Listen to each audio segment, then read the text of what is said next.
복 있는 사람은 악인의 꾀를 쫓지 않는다 그랬습니다. 그 다음에 죄인의 길에 서지 않는다. 그 다음은 오만한 자의 자리에 앉지 않는다 그랬습니다. 여러분, 악인의 꾀를 쫓는 사람은 점점점 깊이 들어가서 나중에는 죄인들이 활동하는 그 길에 서 있게 됩니다. 그 길을 다니는 거예요. 그러다가 보면 아주 교만하고 오만한 자의 우두머리로 그 자리에 앉게 되는 겁니다. 이것이 바로 멸망하는 사람의 특징입니다. 롯은 하나님을 아는 사람이고 믿음이 전혀 없는 사람도 아닌데 늘 결정적인 순간에는 신앙에 실패하고 세상으로 돌아갑니다. 여기서 롯과 아브라함의 차이를 우리가 잘 발견해야 됩니다.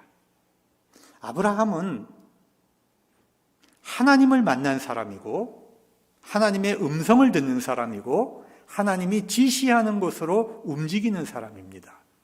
그런데 롯은 하나님을 믿기는 믿었는데 하나님을 만난 적도 없고 하나님의 음성을 들은 적도 없어요.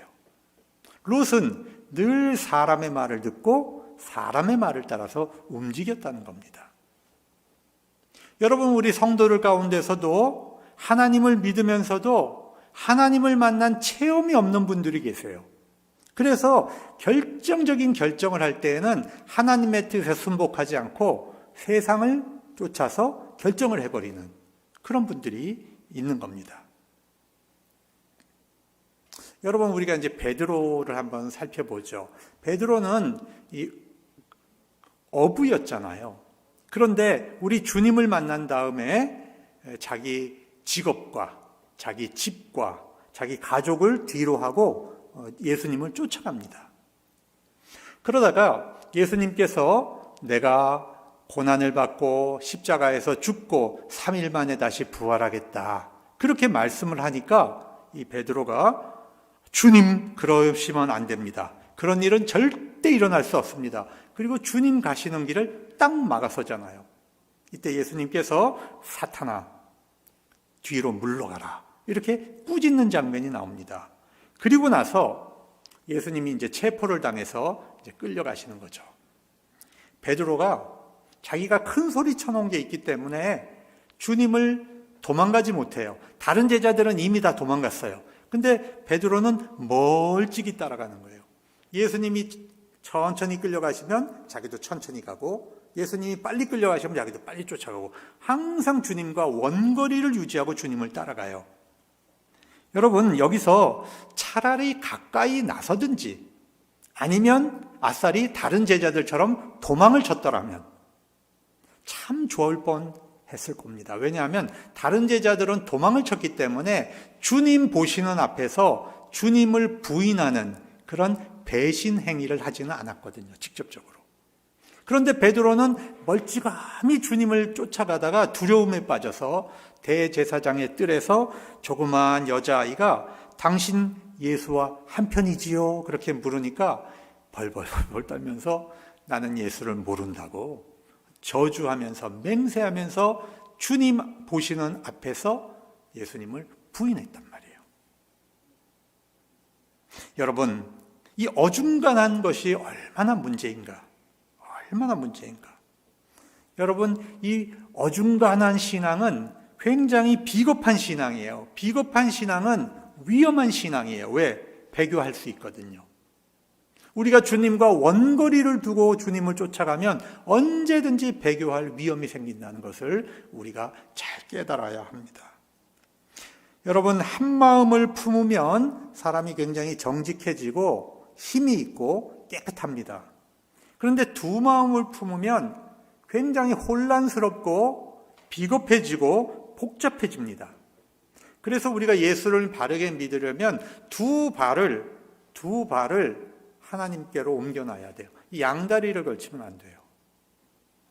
여러분, 두 발을 하나님께로 옮겨놓으면 세상과 신앙과 세상을 우리가 다 얻을 수 있어요. 그런데 한 발을 하나님께, 한 발을 세상, 이렇게 양다리를 걸쳐 놓으면 우리가 신앙도 무너지고 또 세상에서도 우리가 성공하지 못하는 거예요. 이게 굉장히 중요한 신앙의 원리입니다.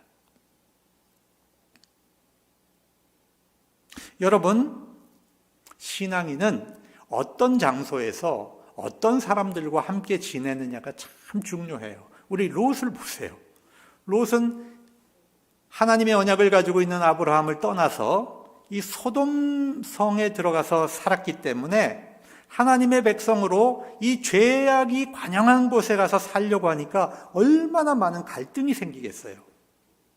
그러면 그것을 박차고 나왔어야 되는데 그 세상이 주는 향락과 쾌락을 또 버릴 수가 없어서 양다리를 걸치고 살았던 겁니다.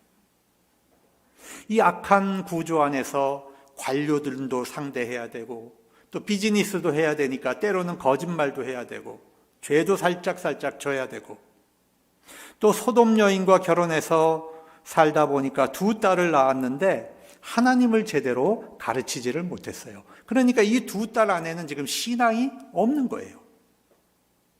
자, 한참을 살다 보니까 내가 잘못된 길을 살았구나 이제 깨닫게 됩니다. 그럼에도 불구하고 이제는 돌아갈 수도 없고 포기할 수도 없는 그런 아주 이러지도 못하고 저러지도 못한 상황이 되어버린 겁니다. 양심은 불편한데 현실은 어쩔 수 없어서 끌려 사는 그런 삶을 롯은 살아가고 있었던 겁니다. 이때 하나님의 천사가 이 롯을 방문하는 겁니다. 그분들은 롯을 찾아왔어요. 롯이 그 두 천사를 보는 순간에 이 사람들이 하나님의 거룩한 존재라고 하는 것을 즉시 깨달았습니다. 여러분, 우리 믿는 사람들은 영적 안목이라는 것이 있어요. 영안이라는 것이 있어요. 그래서 세속 속에서 죄악에 물든 사람들만 상대하고 살다 보니까 너무 고독하고 외롭고 숨 쉴 틈도 없고 마음에 안식이 없었는데 정말 수십 년 만에 이 거룩한 존재를 보니까 떨림과 두려움이 이 경외라고 하죠. 이것이 롯에게 생겨난 겁니다. 인간은 거룩한 분을 만날 때 그 안에 사랑하는 아주 매혹적인 면도 있으면서 또 두려움도 동시에 생겨요. 이걸 우리가 경외라고 하는 거예요. 여러분, 하나님을 경외한다고 하는 뜻은 하나님을 너무너무 사랑하면서도 하나님을 감히 범접하기 어려운 그런 두려움을 동시에 갖는 감정, 사랑과 두려움이 동시에 일어나는 감정을 우리가 경외라고 하는 겁니다. 그래서 롯은 이 두 사람을 보고, 천사를 보고 달려가서 엎드려 절하면서 자기 집으로 모셔오게 되는 겁니다. 여러분, 어거스틴은 고백록이라고 하는 책에서 이렇게 기록을 했습니다. 하나님이여, 내가 당신 안에서 쉼을 얻을 때까지 내 안에는 참 안식이 없었습니다. 하나님 안에서 우리가 참 안식을 얻을 때까지 어거스틴은 일평생 돈도 쫓았고 명예도 쫓았고 인기도 쫓았고 사랑도 쫓았는데 자기 삶이 엉망진창으로 피곤했다는 것을 고백하는 거예요. 여러분, 우리 안에는 하나님이 아니면 채워지지 않는 큰 공간이 있어요. 여러분, 이 안에는 하나님이 계셔야만 채워지는 안식이 있어요. 우리 안에는. 이것을 세상 사람들이 깨닫지 못하고 공허하니까 그것을 채워보려고 돈으로도 채우려고 하고 욕망으로도 채우려고 하고 명예심으로도 채우려고 하고 안 채워지니까 딴 것을 또 찾고, 이것이 바로 우리 인간의 죄악된 인간의 삶의 특징입니다. 그런데 하나님을 모시고 하나님에게 안식을 찾는 사람은 그렇게 집착하지 않습니다. 여러분, 만족하고 감사해요. 그래서 명예심이 그렇게 명예심에 헐떡거리지 않습니다. 돈 때문에 그렇게 안절부절하지 않아요. 여러분, 제발 우리 집에 오셔서 발을 씻고 식사하고 주무시고 가십시오. 그러니까 하나님의 천사가 나는 지금 밤에 길거리를 나가봐야 된다 이렇게 말합니다. 지금 천사가 왜 왔어요? 천사는 이 소돔의 죄악상을 조사하러 온 겁니다. 그러니까 이 밤중에 무슨 죄악들이 벌어지고 있는가를 보기 위해서 지금 방 안에 들어오면 안 되는 거죠. 그렇지만 하도 간청하니까 롯의 청을 받아들여서 제 집 안으로 들어왔습니다. 자, 롯은 좋은 시절 다 보내고 젊은 시절 다 보내고 지금 늦게나마 신앙의 철이 조금 들었습니다. 사랑하는 여러분, 우리가 늦어도 상관없어요. 조금 늦어도 상관없는데 지금이라도 우리가 하나님 붙잡고 하나님을 만날 수 있기를 부탁드립니다. 4절, 5절 보니까 롯이 잠자리에 들기 바로 직전에 이 소돔성의 노소를 막론하고, 바꿔 얘기하면 아이부터 노인들까지 소돔에 있는 원근각처에서 사람들이 몰려오기 시작한 거예요. 롯의 집으로. 자, 왜 그랬을까? 여러분, 이 소돔 사람들은 이방 사람들이 소돔에 들어와서 정착하는 것을 막기 위해서 나그네가 들어오면 아주 학대하는 그런 정책을 피고 있었던 겁니다. 즉, 오늘날로 말하면 이주민이 들어오면, 이민자가 들어오면 그 사람들을 학대하고 착취해서 내쫓아버렸다는 거예요. 여러분, 지금 전 세계적으로 엄청난 이주민들이 생기고 있습니다. 이 경제가 어려워지고 이 신자유주의라고 하는 이 세계 경제 정책이 일어나면서 빈부격차가 심해졌어요. 전 세계적으로. 그래서 엄청나게 많은 이주민들이 지금 생기고 있는데 2022년 통계에 보면 약 3.5%, 전 세계 인구의 3.5%가 지금 이주민입니다. 우리가 한 80억을 인구로 잡으면 한 2억 5천 명의 사람들이 이주자로 살아갑니다. 우리나라의 경우면 전 세계 180개 국가에 730만의 한인들이 디아스포라로 지금 살아가고 있습니다. 그러니까 전체 한국인의 10%가 지금 이주자로 전 세계에 흩어져서 살아간다는 얘기입니다. 그래서 우리 한국 사람들이 우리를 찾아온 이주민들을 학대하게 되면은 우리 동포들도 그 나라에서 위협을 당하고 여러분 고통을 받는다는 사실을 우리가 잘 깨달아야 됩니다. 그래서 성경에서는 뭐라고 말을 하고 있냐면 나그네와 고아와 과부를 절대로 학대하지 말아라. 이 셋을 잘 보살피는 것이 하나님의 뜻이다, 이렇게 말하고 있습니다. 그러니까 우리가 이주민들, 가난한 사람들, 이 불쌍한 이웃을 잘 보살피는 것이 바로 하나님의 뜻이고 그것이 바로 선교라고 하는 것을 우리가 깨달아야 한다는 말입니다. 그런데 롯이 이 나그네를 극진하게 대접하고 있는 것을 소돔 사람들이 지금 보았습니다. 그래서 이 사람들은 이 나그네를 끌어내라고 지금 몰려온 겁니다. 그리고 뭐라고 말했냐면 우리가 상관하리라, 이렇게 돼 있어요, 성경에. 여러분, 이 상관한다는 말 원어가 이 성폭행하겠다는 뜻이에요. 성폭행하겠다는 뜻이에요. 그렇게 소돔이 지금 악한 거예요. 애나 어른이나 인간다운 인간이 없었다는 거예요.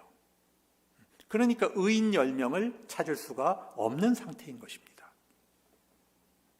여러분, 이 순간은 롯이 하나님의 천사를 방 안으로 모시고 하나님을 가까이 모시면서 은혜 받는 순간이죠.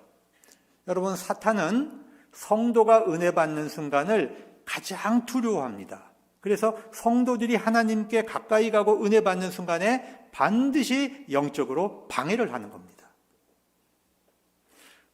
우리가 은혜 받고 예수님의 성품을 닮아가려고 하는 순간에 반드시 영적인 시험이 온다고 하는 것을 우리가 알고 있어야 돼요. 그걸 대비해야 돼요. 그래서 우리가 은혜 받았다, 참 좋다. 여러분, 우리가 이렇게 생각하면 안 되고, 내가 은혜 받았다, 반드시 돌아가서 집에 가 있는 순간 사탄이 흔들 것이다. 이것도 우리가 동시에 알아야 합니다. 이게 바로 영적인 원리입니다. 그래서 여러분, 하나님께 예배 잘 드리고 은혜 받았으면 은혜 받았습니다, 그걸로 끝나면 안 돼요. 은혜 받았습니다, 그걸로 끝나면 안 되고, 자, 이 사탄의 시험이 오는데 내가 어떻게 변화될 것인가? 여러분, 이걸 생각해야 진짜 은혜 받은 사람이에요. 그냥 입으로만 여러분 목사님한테 와서 은혜 받았습니다, 그리고 돌아가시면 아무 의미가 없다는 거예요. 우리의 나쁜 인격, 못된 습성, 상대방에게 상처를 주는 거친 말, 이런 것들이 한 달에 1%라도 좀 바뀌는 그런 노력을 해야 우리 안에 성령님이 이제 기뻐하시게 되는 것이죠. 자, 그렇게 되니까 롯이 어떻게 했습니까? 문 밖으로 나와가지고 문 앞을 딱 가로막았어요. 문을 딱 닫았어요. 하나님의 사람들을, 존재를 보호하려고 한 거죠. 자, 이렇게 말합니다. 그래서 나에게는 딸 둘이 있는데 이 딸 둘을 내줄 테니까 우리 집에 온 이 나그네들은 절대로 해치지 말아달라, 형제들이여, 이렇게 말합니다. 여러분, 이 방식은 결코 하나님 보실 때 좋은 방법이 아니에요. 그렇죠? 윤리적으로 어떻게 이런 일이 있을 수가 있습니까? 자기 딸을 내놓겠다, 이게 말이 안 되는 소리죠. 그런데 소돔 사람들이 얼마나 악했는지를 지금 보여주는 장면이에요. 소돔에서는 이런 일들이 비일비재하고 일어나고 있기 때문에, 나그네들이 들어올 때마다 이런 일들이 벌어지고 있기 때문에, 또 자기 딸들을 그렇게 함부로 내놓는 것은 바로 소돔의 악한 습관이라는 겁니다. 지금 롯이 그 방법을 택해서 지금 하나님의 사람을 보호하려고 했던 겁니다.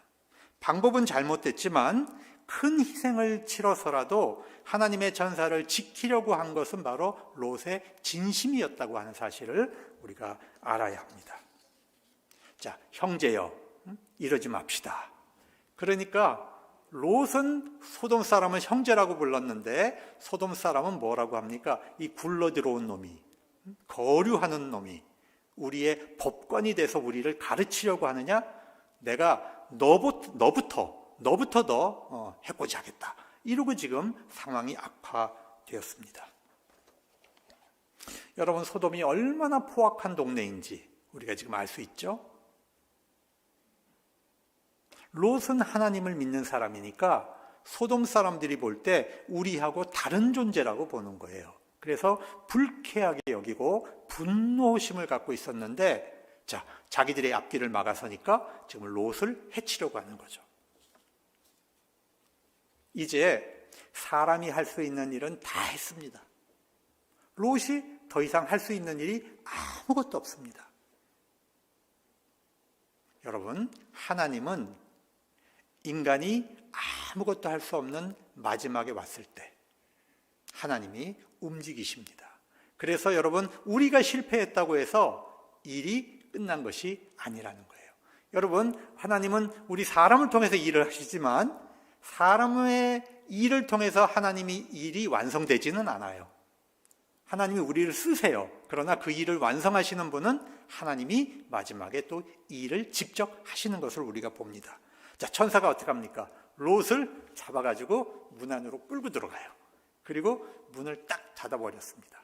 그리고 나서 거기에 모여있는 이 악한 군중들의 눈이 다 보이지 않게 막아버렸습니다. 이 사람들은 씩씩거리면서 문을 찾으려고 헤매다가 다 이제 흩어져 버렸습니다. 여러분, 이제 심판은 시작됩니다. 천사들이 더 이상 소돔을 조사할 필요가 없었습니다. 이 사건 하나로 모든 죄가, 모든 상황이 그대로 드러나 버린 겁니다. 하룻밤 사이에. 여러분, 죄는 소리를 지른다고 했지요. 하나님 귀에 들리게 죄는 소리를 지르는 것입니다. 하나님께서는 소돔의 죄악상을 이미 알고 계셨어요. 창세기 13장에 하나님께서 소돔의 울부짖음을 들으셨다는 기록이 있어요. 그리고 20년이 지난 겁니다. 그동안 하나님은 회개와 변화를 기다렸습니다. 이제 한계점에 도달했습니다. 여러분, 죄악을 조사하러 온 하나님의 천사를 성폭행하겠다는 것이 바로 이 인간의 죄악의 현 주소인 겁니다. 어떤 분들은 사랑의 하나님이 왜 세상을 심판하십니까? 너무 가혹하지 않습니까? 그렇게 종종 말을 합니다. 여러분 한번 생각을 해보세요. 이 소돔 사람을 향한 심판이 가혹한 겁니까? 하나님은 절대로 가혹하시지 않아요. 더 이상 참을 수 없는 한계 상황이 왔을 때에도 하나님은 회개할 기회를 주시는 거예요. 하나님은 그러신 분입니다. 그러나 하나님의 사랑을 경멸하고 내 살아생전의 심판 같은 것은 절대 없다고 믿고 큰소리치는 그런 교만한 인간에게 하나님의 심판은 도적같이 온다는 사실을 우리가 또 기억을 해야 합니다. 하나님은 사랑의 하나님이지만 그 임계점이 넘어서서, 한계점이 넘어서서 하나님의 사랑을 경멸하는 상태가 됐을 때 그 심판은 도적처럼 온다는 사실을 우리가 기억해야 합니다. 의인 10명은 없었습니다. 그럼에도 불구하고 감사한 것은 하나님께서는 롯에게 속한 온 가족을 구원하시는 거예요. 이 구원하시는 방법도 정말 놀랍습니다. 사위와 그 자식들까지 다 구원하려고 했어요. 성 밖으로 빨리 나가라. 여러분, 하나님께서 롯을 구원하시는 것은 롯이 구원받을 자격이 있어서 구원하는 것이 아닙니다. 16절과 29절에 보면 이렇게 되어 있습니다. 16절을 읽겠습니다. 롯이 지체하매 그 사람들이 롯의 손과 그 아내의 손과 두 딸의 손을 잡아 인도하여 성 밖에 두니 여호와께서 그에게 자비를 더하심이었더라. 하나님이 롯을 구원하신 것은 하나님의 사랑이고요. 29절에 제가 읽어보겠습니다. 하나님이 그 지역의 성을 멸하실 때 곧 롯이 거주하는 성을 엎으실 때에 하나님이 아브라함을 생각하사 롯을 그 엎으시는 중에서 내보내셨더라. 아브라함의 중보 기도를 생각하셔서 롯을 구원하시는 거예요. 하나님의 사랑과 중보자의 기도가 여러분 롯을 구원한 거예요.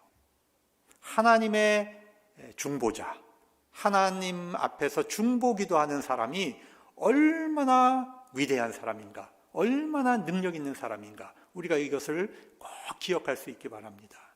여러분, 정말 우리 교회는 중보 기도가 끊이지 않는 기도가 됐으면 좋겠어요.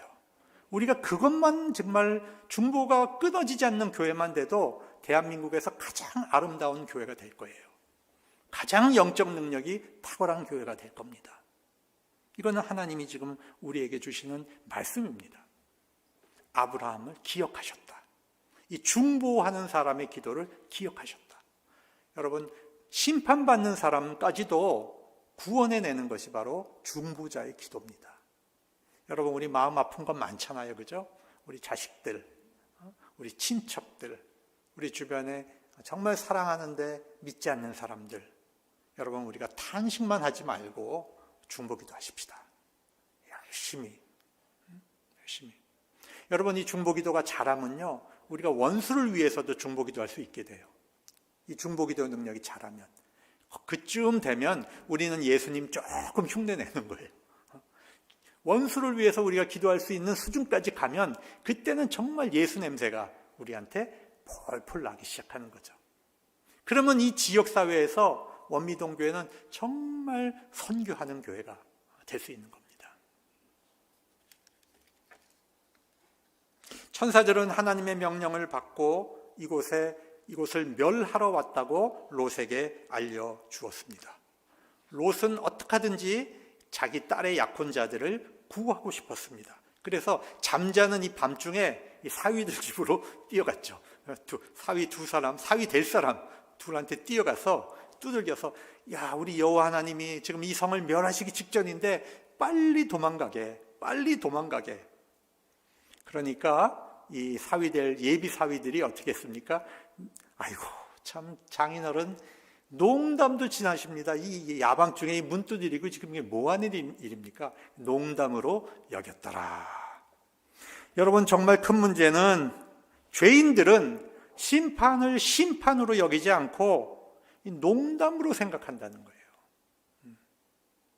예수 그리스도를 믿고 영접하지 않으면 그 영혼이 구원받을 수 없고 지옥에 간다는 얘기를 들었을 때 농담으로 생각한다는 거죠. 15절, 16절 제가 읽지는 않았습니다만은 이제 새벽이 밝아오기 시작을 합니다. 이제는 누가 급하신가? 하나님이 급하세요. 이 사람들을 지금 빨리 내보내야 되는데 안 나가는 거야, 롯이. 빨리 나가야 되는데 해가 뜨기 전에. 이 심판의 도화선에 지금 불이 붙었어요. 소돔과 고모라의 하늘은 지금 유황과 불로 지금 가득 차 지금 이미 덮여 있습니다. 지금 쏟아지기 직전이거든요. 돌이킬 수가 없습니다. 그런데 이 롯이 지체하는 거죠. 머뭇거리는 거예요. 여러분, 왜 머뭇거렸을까요? 뭐부터 건져갈까? 뭐부터 건져갈까? 지금 그렇게 생각하지 않았겠어요? 이 뭐부터 건져가야 지금 될까? 심판이 시작이 되는데 소돔에는 자기가 사랑하는 것이 너무 많았기 때문에 정말 버리고 갈 수가 없는 거죠. 그러니까 천사들이 너무 급해서 안 가려고 하는 롯의 손을 붙잡고 질질 끌고 나가는 장면이 여기에 목격이 됩니다. 우리가 읽었던 16절, 롯의 손과 그 아내의 손과 두 딸의 손을 잡아 인도하여 성 밖에 두니, 말을 부드럽게 했지만 질질 끌고 나간 겁니다. 끌고 나가서 빨리 나가라, 저 산으로 도망가라. 그제서야 롯이 정신 차리고 저 산까지 도망 못 가요. 너무 멀어요. 저 작은 그 성읍이 있는데 그 소알이라고 하는 성읍으로까지만 가게 해주세요. 그래, 기다릴게. 그래서 이 소알까지 막 도망을 가서 소알에 딱 들어가는 순간 하나님이 심판을 시작합니다. 여러분, 심판 때 무엇을 건질 수 있을까요? 우리가 죽을 때 입는 수의에는 주머니가 없습니다. 단 10원도 가져갈 수가 없죠. 심판의 문은 넓고 큰 문이 아닙니다. 여러분, 좁은 문이에요. 그래서 거추장스러운 것을 아무것도 우리가 가지고 갈 수가 없는 겁니다. 그저 내 몸 하나 빠져나가는 겁니다. 그런데 머뭇합니다. 지체합니다. 이것이 저와 여러분의 모습입니다. 말로는 헌신과 충성, 봉사하지만 우리는 내 것에 대한 욕망을 조금도 내려놓지 못하고 있습니다. 포기하지 않습니다. 겉으로는 거룩하지만 내면의 명예 욕심 때문에 교회 전체의 방향을 뒤흔들어 놓는 것이 바로 저와 여러분의 모습입니다. 여러분, 자기 포기가 없으면 한 발자국도 앞으로 나가지 못합니다. 우리 교회가 이제 교회 일꾼을 뽑아야 되잖아요. 여러분, 이 일꾼은 절대 명예 자리가 아닙니다. 자기 포기가 있어야 됩니다. 하나님 앞에 자기를 내려놓아야 하는 것입니다. 고집스럽게 뒤로 물러서고 앞으로 나가지 않는 이 롯의 같은 존재가 되면, 롯과 같은 존재가 되면 하나님의 일을 할 수가 없게 되는 것입니다. 여러분, 롯은 양다리 걸치고 있는 신앙인의 대표자의 모습이에요. 그의 인생의 결론은 실패입니다. 구원은 받았어요. 하나님의 은혜와 아브라함의 중보 때문에 아주 부끄러운 구원을 받았어요. 그러나 그 결말이 너무 비참합니다. 심판 가운데 아내를 잃었고 모든 재산을 잃었습니다. 그 자신이 소돔 땅에서 꿈꾸던 안정과 평화와 번영은 모두 꿈이었습니다. 여러분, 하나님의 백성이 세상에서 헛된 꿈을 꾸는데 어떻게 성공을 할 수가 있겠습니까? 롯의 두 딸은 엄마를 잃었죠. 엄마는 소금 기둥이 되고 말았습니다. 그리고 아버지와 산속 동굴에 가서 살게 됩니다. 자, 그들은 자신들의 종족을 이어가려고 생각을 한 겁니다. 남자가 없으니까. 이 두 딸이 어떻게 생각을 했어요? 아버지 롯에게 술을 먹여서 교대로 임신을 합니다. 여러분, 하나님 보시기에 얼마나 악한 짓입니까? 하나님에 대한 신앙 교육이 없었기 때문에 이 딸들은 생존하기 위해서 이 소돔에서 배운 방식을 그대로 사용하고 있는 것입니다. 그렇게 해서 태어난 민족이 바로 모압과 암몬 족속이 되는 것입니다.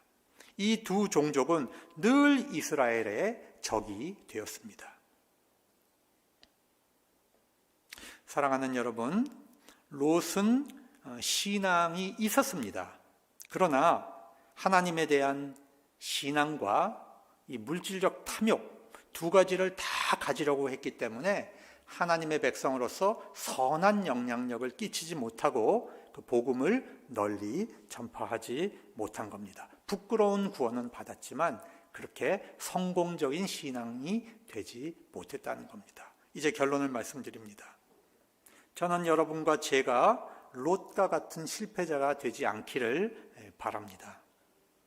많은 그리스도인들이 하나님을 알면서도 양발을 걸치고 살아갑니다. 그러나 이것은 절대로 성공할 수 없다고 하는 것을 우리가 기억해야 합니다. 두 발을 하나님께 둘 때 우리는 신앙에도 세상에도 성공할 수 있다는 겁니다. 두 번째, 당장의 심판이 오지 않을 것 같고 조금 더 할 때 심판이 임하는 겁니다. 우리가 건강할 때는 말기암이 발견될 때까지는 우리가 그렇게 건강이 귀중한 줄을 몰라요. 그러나 정작 말기암이 발견되면 그렇게 생명이 오래 남지 않은 것을 우리가 알게 됩니다. 지금 당장 우리는 중보기도 해야 됩니다. 당장 중보기도를 시작해야 됩니다. 사랑하는 여러분, 우리가 잘 나갈 때, 건강하고 재물이 넘칠 때 우리가 무엇을 위해서 우리의 건강을 썼고 무엇을 위해서 재물을 사용하셨습니까? 우리가 젊은 인생 다 보내고 뒤늦게 부끄러운 구원을 받지 말고 지금 하나님의 일을 할 수 있기를 바랍니다. 시간이 그렇게 많지 않다는 겁니다. 우리가 가지고 있는 것이 내 것이 아니죠. 우리가 썰물이 빠져나갈 때 그 엄청난 썰물이 한순간에 빠져나가잖아요. 하나님께서 우리를 보호하시지 않으면, 우리 것을 지켜주시지 않으면 우리 모든 것은 한순간에 빠져나갑니다. 그래서 지금 일해야 됩니다. 여러분, 지금 당장 선한 일에, 하나님의 일에 여러분의 건강과 여러분의 재물을 써야 하는 것입니다.